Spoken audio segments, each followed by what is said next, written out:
Okay, September 11, 2025, Thursday. Another legendary day. So I had an appointment sa dermatologist for my phototherapy at 8 a.m. So I went there and then went straight to, or maybe I did go for a walk, I'm not sure. But I went to AUT to study because I have so much work and wala pa ako naggawa, wala pa ako na-finish kahit isa. So I did that. Tapos I think I was just there dun sa room na lagi kong pinupuntahan. And wala ring masyadong tao because it's school break. So there's not much people, as in ang konti lang ng tao. I was like at the very end sa may left side. That was biglang, I'm not sure what time, but it probably like 11 or like around 10, 11, 12 that time. I'm not sure. I was on my phone like this. I think I was on Twitter or something, or like TikTok, I'm not sure. I was taking a break. Tas biglang, I don't have my glasses. Tas biglang, I saw someone approaching my table. Tas biglang umupo sila sa harapan ko. I'm not that blind, but nearsighted. So everything like 2 feet, well not really, 5 feet away, it's like really blurry for me. I saw Liit sat down in front of me, and the first thing she said was, "Nagtampo ko sa'yo, Ate Shane." Ginanon niya ako.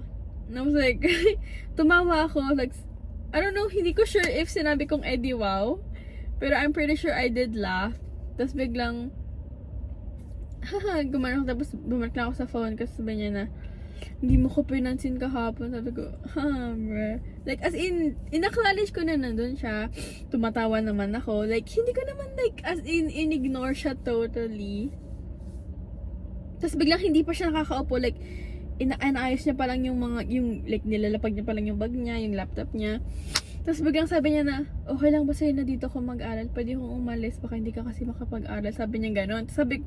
Sinabi ko naman na, "Okay lang, girl, okay lang." Sabi ko gano'n sa kanya. Tapos biglang nung kinukuha niya na yung bag niya, pati yung laptop niya, tapos umalis siya, sabi ko, like, as in, pag gano'n na siya, sabi ko na lang, "Girl, edi wow." Gumanon ako!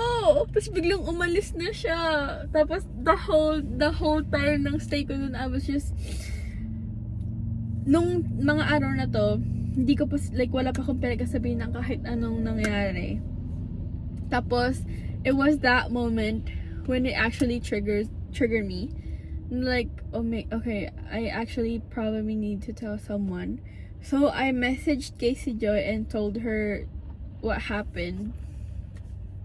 I told her everything na like, ito yung nararamdaman ko, ito yung dahilan kung bakit ako umiyak. Sabi ko sa kanya yung, basta like yung as in nararamdaman ko, and she was trying to like, she was validating my feelings, okay? She was telling me na, oh, maybe it is the right thing you're doing na like, binibigyan mo ng time yung sarili mo, ganan.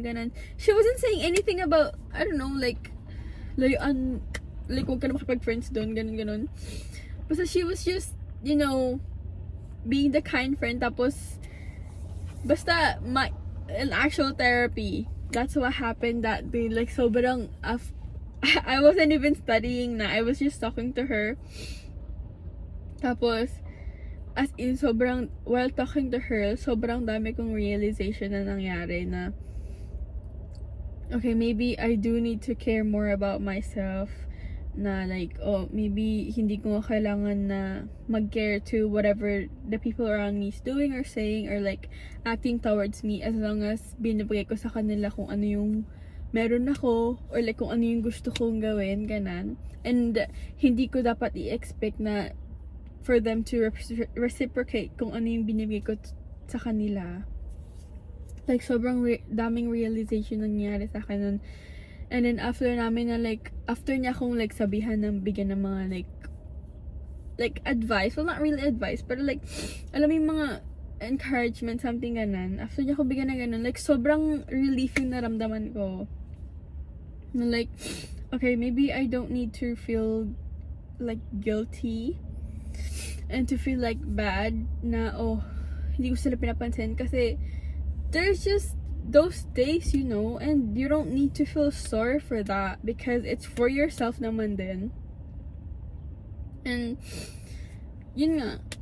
Kaya, and then, yeah, that happened that Thursday. Tapos, I think, I wasn't able to do any study.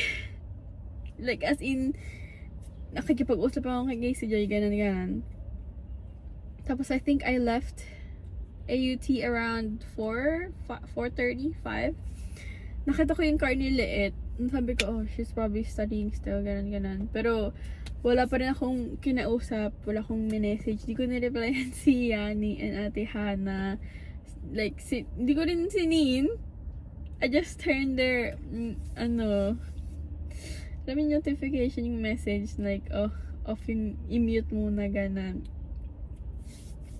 That happened that Thursday.